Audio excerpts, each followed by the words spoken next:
What's up, ladies and gentlemen? My name is DJ Mystery coming at you through the power of the internet. And this is the ninth video, my ninth reaction video on competitors contributing to the Unassisted challenge by Mr. Brawlic Arm, Rob Swift, of course, in honor of the great late Rock Raider. And in this case, we have DJ Animate, who is a true veteran of battling in Rob Swift's DJ school.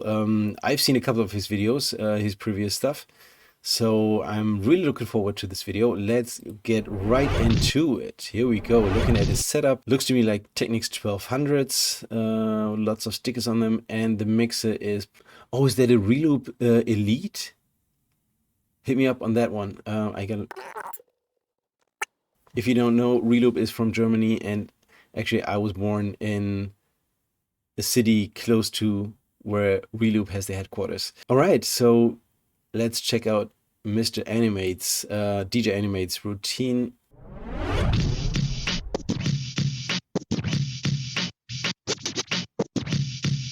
Okay, beat drumming or beat scratching.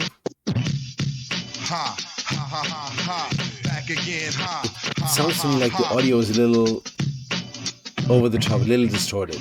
Back again, ha. Back Okay, again, ha. Ha, ha, ha, ha, ha. Ha. Back again, ha. Ha, ha, ha, ha.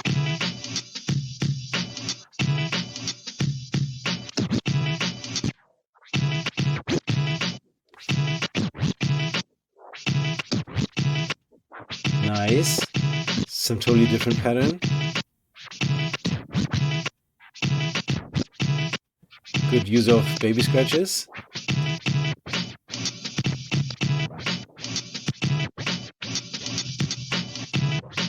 I wasn't sure what he wanted to do there. Okay, some kind of fills.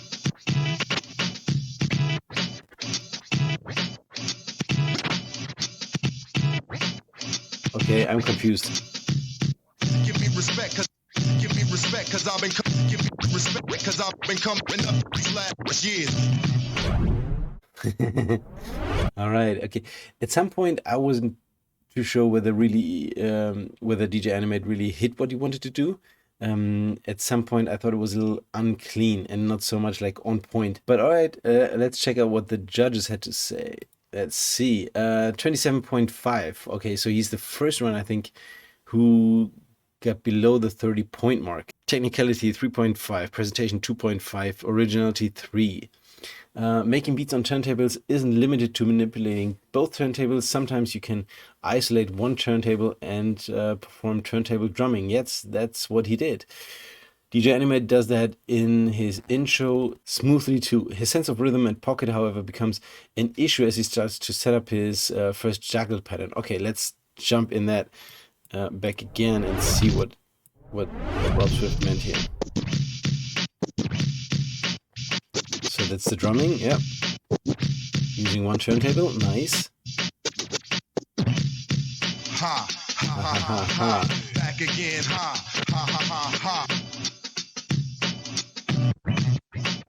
Here's the first juggle pattern. Back again, ha. Ha, ha, ha, ha, ha. Ha, ha, ha, ha. Back again, ha, ha, ha, ha, ha. Okay.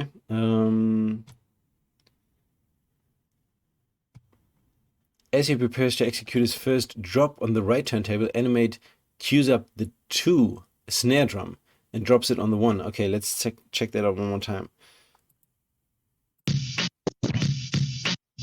So here's the drumming part. Ha, ha, ha, ha, ha.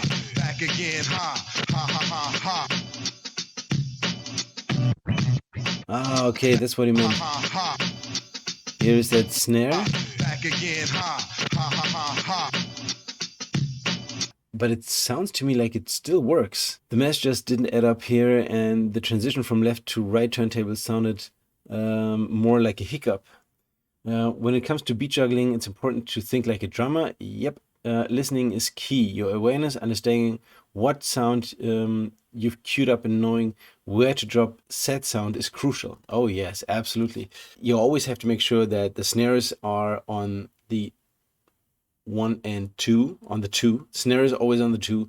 And in some cases, really, it doesn't matter what comes before, as long as you have the snare on the two.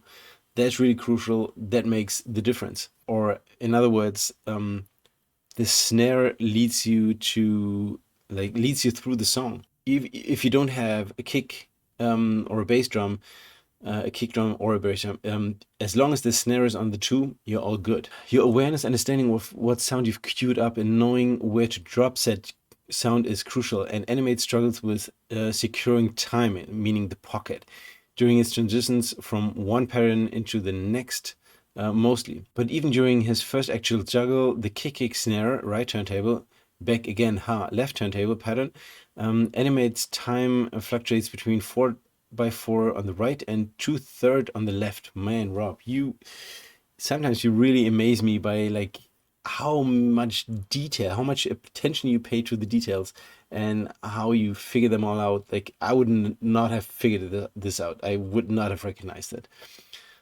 That makes the juggle pattern hard to follow sonically.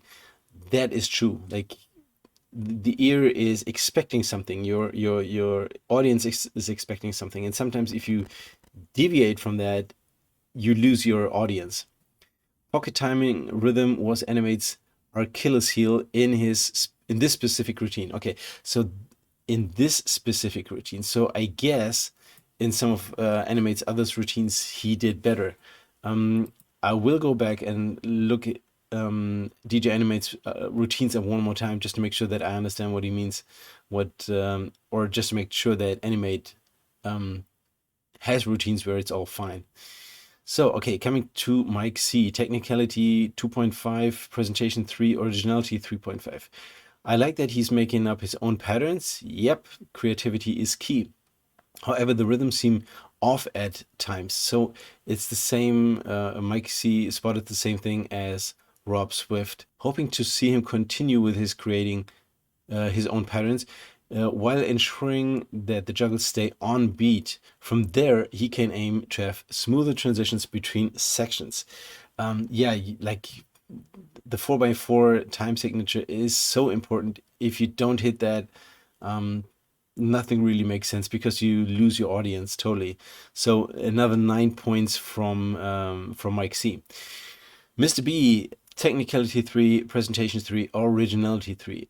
I think you did a good job breaking down the ha part, but the back again parts feel like it needed a starting baby scratch to keep the rhythm more steady. I think you were changing up patterns well, but I think you should start with a solid 4 count tap down on each side, then go into the patterns you wanted to get into. That really might help sometimes if you take your time, break it down 4x4, tap them in, and make sure like you hit the 4x4 sound pattern, the sound structure. It just makes it easier for the audience, for the layman audience, to follow. I just think you can build up some rhythmic momentum from here. Try tapping down or even real-time juggling the hi-hats too. I'm not sure what he means by like real-time juggling the hi-hats.